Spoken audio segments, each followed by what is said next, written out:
ଦେଖ ତାଙ୍କର 5ଟା ଘଡ଼ି ଆପଣ ଆଣିଛନ୍ତି ସେ କହିଲେ ତାଙ୍କର 5ଟା ଆଣିଛନ୍ତି ତାଙ୍କ ଦୋକାନରୁ ଆଣିଛନ୍ତି ଆମ ଦୋକାନ ସବୁ ଆଣିଛନ୍ତି ମୁଁ ଗୋଟେ ଦେଇଥିଲି ସେପଟ ନା ଆଜ୍ଞା ତମେ ଖେଳିଥିବ ନଉନାହାନ୍ତି ମୁଁ କଣ ଚକ୍ରି ଗ୍ରୀନ୍ ସବୁ ଆପଣ ଏଇଟା ତ ହଁ ନାଇଁ ନାଇଁ ମୁଁ କହିବା କଥା ଆପଣ ମ୍ୟାଡମ ମିଛ କଥା କଣ ପାଇଁ କହିକି ଏ ଯୋଉ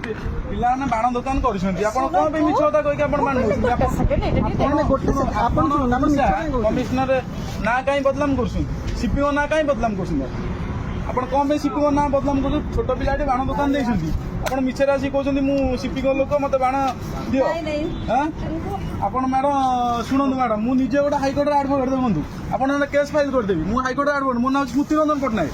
ଆପଣ ମିଛରେ କଣ ପାଇଁ କହିକି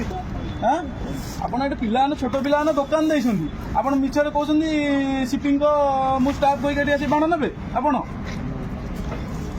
ଆମେ ଏଇନା ଥାନାରେ କମ୍ପ୍ଲେନ୍ କରି ଆଇସିଙ୍କୁ କହିବି କି ଆପଣ କଣ ପାଇଁ ପିଲାମାନଙ୍କୁ ବାଣ ନେଉଛନ୍ତି ଆପଣ ମିଛରେ କହିକି ମ୍ୟାଡମ ସେ ଭୁଲ ଆଉ କରନ୍ତୁନି କଣେ ଆପଣ ବୟସ୍କ ମହିଳା ହେବେ ଆପଣ କଣ ଏମିତି ଭୁଲ ମାଲ କରୁଛନ୍ତି କଣ ଏମିତି କରୁଛନ୍ତି ଆପଣ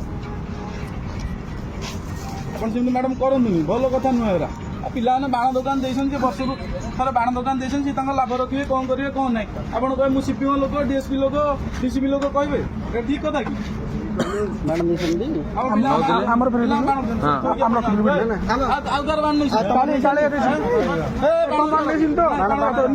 ମ୍ୟାଡମ ଭଲରେ ଛାଡୁଛି ଆପଣ ଯାଆନ୍ତୁ ଯାଆନ୍ତୁ ବାଣ ରଖ ଯାଆନ୍ତୁ ଆପଣ ବାଣ